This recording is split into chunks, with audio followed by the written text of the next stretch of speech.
ট্যাবের টাকা পড়ুয়াদের অ্যাকাউন্টে না গিয়ে বেহাত হয়েছে, এই প্রমাণ মিলেছে ভুরি ভুরি। তরুণের স্বপ্ন প্রকল্পে প্রতারকদের অধিকাংশকে গ্রেপ্তারও করেছে রাজ্য পুলিশ। জেলা ও কলকাতা পুলিশের তৈরি সিটও ট্যাব কেলেঙ্কারির তদন্তে।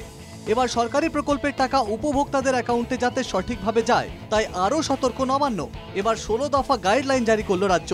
এই 16 দফা গাইডলাইনে রয়েছে কোনো টাইপোগ্রাফিক্যাল ভুল এড়াতে উপভোক্তাদের ব্যাংক অ্যাকাউন্ট নম্বর দুবার করে এন্ট্রি করতে হবে, উপভোক্তার ব্যাংক অ্যাকাউন্ট ডিটেলস সঠিকভাবে আপলোড করতে হবে, উপভোক্তা নির্দিষ্ট প্রকল্পের অন্তর্ভুক্ত কিনা যাচাই করতে হবে, একটি ব্যাংক অ্যাকাউন্ট নম্বর একাধিক নাম্বারের সঙ্গে যাতে যুক্ত হতে না পারে প্রকল্পের সিস্টেমে সেই ধরনের প্রযুক্তি থাকতে হবে, উপভোক্তার ব্যাংকের আইএফএসসি নম্বর রিজার্ভ ব্যাংকের আইএফএসসি তালিকায় অন্তর্ভুক্ত হতে হবে, উপভোক্তার ব্যাংকের শাখা পশ্চিমবঙ্গের মধ্যেই হতে হবে।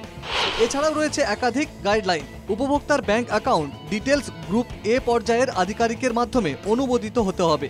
উপভোক্তার ব্যাংক অ্যাকাউন্টের সঙ্গে যদি লেনদেন রিটার্ন হয় তাহলে সেই লেনদেন প্রকল্পের সিস্টেম থেকে বাতিল হবে, সেই প্রযুক্তি তৈরি করতে হবে সিস্টেমে।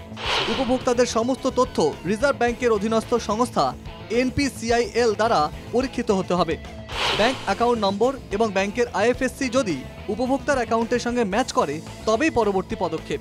যদি উপভোক্তার নামের সঙ্গে ব্যাংক অ্যাকাউন্টের গরমিল থাকে সেক্ষেত্রে বিশেষভাবে বিষয়টি খতিয়ে দেখতে হবে।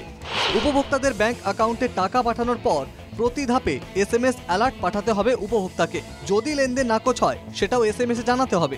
যদি অনলাইনে আবেদন হয় তাহলে সেখানে কোনো রকম ম্যানুয়াল কাজ করা যাবে না। প্রকল্পের সিস্টেমে এমন অপশন রাখতে হবে যাতে সিস্টেম থেকে খুব সহজেই উপভোক্তার বিশদ বিবরণী সহজেই খুঁজে বার করা যায়। বিভাগীয় পোর্টাল এবং পেমেন্ট পোর্টালের মধ্যে সিমলেস ইন্টিগ্রেশন করাতে হবে। ইন্টিগ্রেশন ও ফাইল ট্রান্সফার অ্যাপ্লিকেশন আরও আপগ্রেডেড এবং উন্নত ভার্সনের করতে হবে। পেমেন্ট অনুমোদিত উপভোক্তাদের বা প্রসেসে আছে প্রতি মাসে এবং প্রতি কোয়ার্টারে তাদের ব্যাংক স্টেটমেন্টের সঙ্গে সামঞ্জস্য রেখে সংশ্লিষ্ট বিভাগকে রিকনসাইল স্টেটমেন্ট তৈরি করতে হবে। পেমেন্টের আপডেট জানাতে হবে। Sudipta Chattopadhyay report, NKTV Bangla.